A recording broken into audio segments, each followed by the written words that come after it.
everyone, welcome back to PommyInOz. Hope we're all doing absolutely amazing. It's Friday, Rangers are in the Europa League finals. Get a big dog up your litz pig. And I'm in a good mood. So if you are new around here, please smash that like button. Please smash that subscribe. We're caking them at the moment. Absolutely killing it. I've seen an uptake in members as well. You can become a member of the channel. If you are on iOS, you can click the link. If you're on Android, it should be there next to the subscribe button, a join button. You can become a member of the channel. We sponsored Domaku. We've got another sponsorship I'm going to announce next week. And we're a nice community. And today what we're doing is the preview for the Adelaide Crows game. Carlton destiny awaits. They can go 6-2. So let's get into it. So the backstory for these sides then. Well, obviously we know Carlton. They're flying at the moment, aren't they? 5-2. They're playing good brand of football. Last week they come off the back of a real comprehensive 50-point win against North Melbourne. And what we did see this week from the Carlton boys was a nice outside game, a willingness to get it away from the contested possessions in that third quarter particularly, which was much maligned really. The third quarter, Carlton only winning one of them, was this willingness to really look to get the game on the away from the corridor, get it down the wings. 50% of goals coming from defensive transition. It was a good performance, and we saw these layers, and that is something that is important to talk about when we talk about Carlton. It's layers. Every week we're starting to see a new layer come in, and maybe a show of it. An interesting thing that not many people have talked about was the rotations. Carlton had more people attending stoppage clearances, stoppage work, and also 8 people attended the centre bounce, with a higher core of 60% being away in the way of 3 or 4 people, which is really integral if you are going to play a contested brand in that avenue. And it also allows you to float players around the ball. It was a really nice performance, and that is something we've seen from Carlton. They've started to show this fast-paced brand, this modern-day football, take the game on and looking to hurt teams and be in clusters. Now, Adelaide, on the other hand, they're 3-4, and what we've noticed about them is they're a very corridor-centric side, and they're also very slow in the way that they move the ball, but also in the way that they play the game. Now, the gentleman in that picture there will be a little bit of a threat, though. Josh Rochelle has been one of the standouts for Adelaide this year in a very young side. And we'll get on to team selection, but with the loss of Rory Sloane, they are very young in that midfield. And what they look to do is kind of slow the game down a bit like North did and what we talked about North, but then go to the next level. They do look to get the early entries. And with a player like Tex who floats around that 55-60, that is an archetype of their game plan. They're looking to try and create them transitions in elements around the ground. So that is a real big thing. Probably will be disappointed though. They've looked a different side at home in Adelaide than they have away, albeit they have had some hidings at home where they have got run away, but they can run sides close. For every GWS game last week, there's the game where they lose by a point and they keep the top 4 sides tight. This is one of them games where both sides need the game on their terms, and whoever gets it on their terms early and gets the element of control should, as history has shown this season, end up winning it.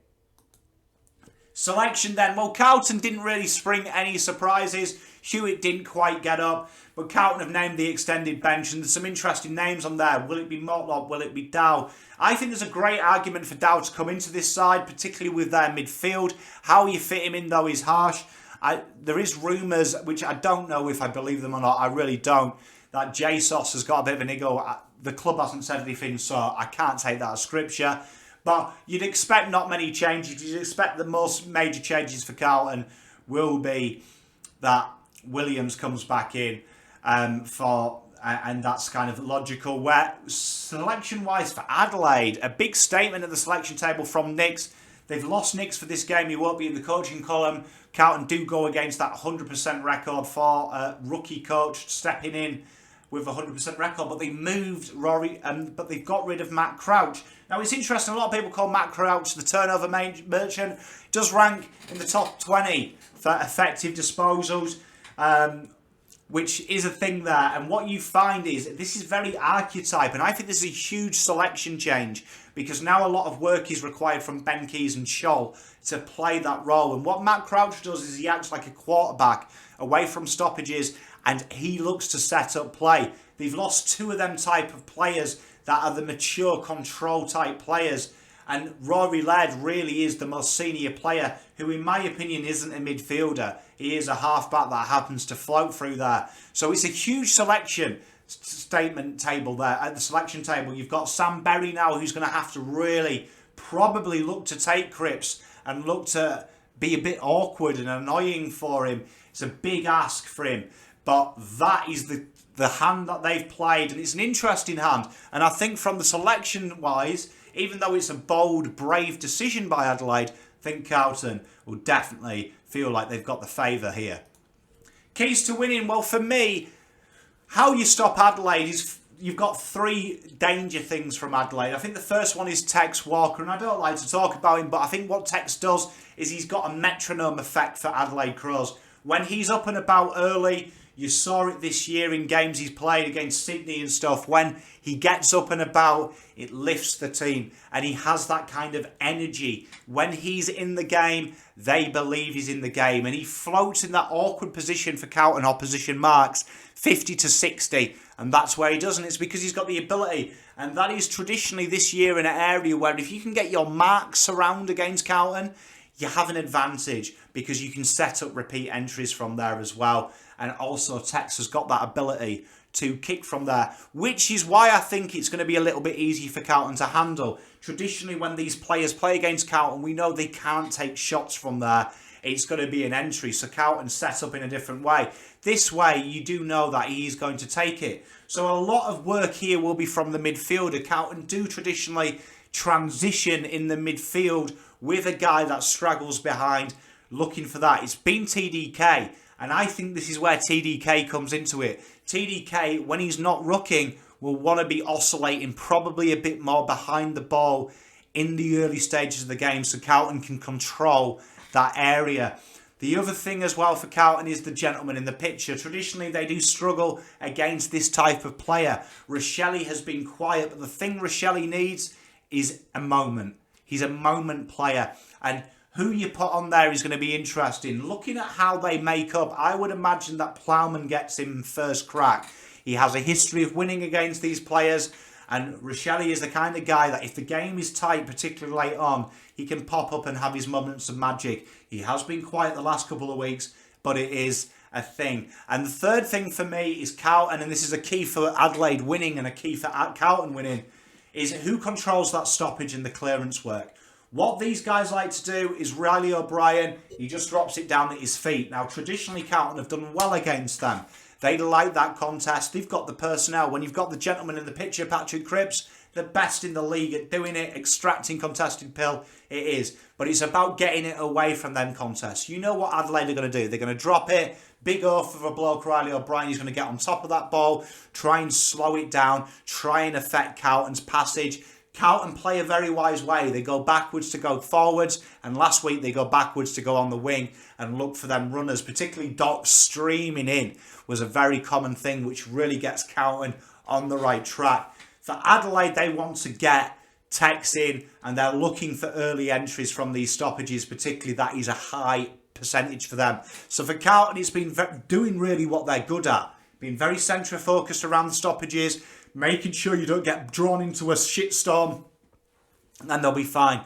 Because for how Adelaide to win this, they've got to keep that again. They've got to recycle stoppages. They've got to tire Carlton out. Carlton have got the pace to hurt them. And they don't often say that about Carlton, but they have a lot of pace compared to Crows. And this is a really good game. And it really is, in my opinion, I'm not downplaying Adelaide. I think some people are overrating Adelaide a lot more than what they are. I think Adelaide are where they are for a reason. They're still building. Carlton here, it's their last chance to really try something against a side that you can physically bully in a way. This is the last chance. It gets harder. Next week, GWS, they're a very strong contested side. They're a very strong outside side. They are a step above. And then you've got Sydney after that. These are sides. And then you've got a great shift to Collingwood, who play very fast-paced.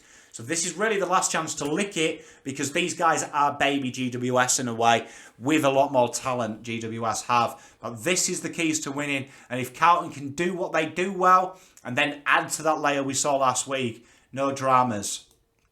What will happen if? Well, if Tex gets off the chain and they get up and about, Carlton are going to struggle. If they get out the blocks early, the belief system starts to go. And particularly with a young midfield, belief is key for them. If they get up and about early, they start to get some minor wins. They start to get a bit of an ascendancy, start to get a bit of dominance from Riley O'Brien. They'll do it. But particularly if Tex gets involved in the game early. You saw last week he didn't kick a goal till late. They really didn't have anything. People talk about Himmelberg and Gllenn. These guys are Mickey Mouse. For me, it's all about two players in their forward line, Rochelle and Tex. They can hurt you. If they start to see early ball, that is a problem from Carlton. And Carlton are going to have to look to change their matchups up. If Whittaker gets bogged down in a one-on-one contest throughout the game, and that's what Fremantle did really well. They separated our keys and made them go into a primary focus.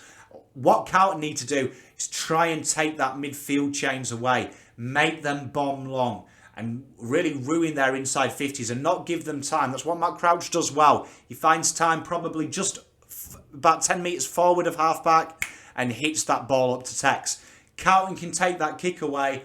That frees up Lewis Young, which we saw how dangerous he was, and/or Whittaker, and that gives them transitional effect. Also, Jordan Dawson, if Carlton start going back to their way of just bombing it in very shallow, Jordan Dawson is there, and he is one of the top players in the comp, top 10 for metres gained.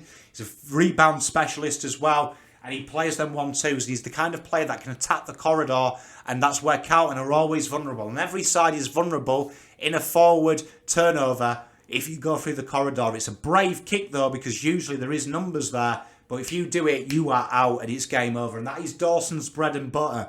So look out for that. For Carlton, though, it's quite simple. Gain the ascendancy, gain control, and then go. Opportunities will present themselves. The intent to the ball was very good against North. They looked like a bully inside. That's what you want to do with this younger midfield. If you can take to Rory Laird particularly and let them know their senior help isn't available anymore, he's bogged down in a shitstorm, the wheels should come off. But for Carlton, they want to be looking to Jack Carroll, Lockie O'Brien. One of them guys will be in the coaches' votes if Carlton, when Carlton win this game, will be in the coaches' votes, because that is going to be a very important thing. Getting it away and making these guys work. Nixie's system's very rigid, but it can be pulled apart by good movement. So Carlton want to move it with purpose. Move it with purpose is the key thing here. Thank you very much, everyone, for watching. It's been a pleasure. Please make sure you like and subscribe. And if you do want to become a member, please do that. Go ahead and do that. We're a wonderful community. Much love to the returning PommyInOzers. I'm looking forward to seeing you tonight for the teams. And I'll see you for the watch along. But have a great weekend. Go Blues.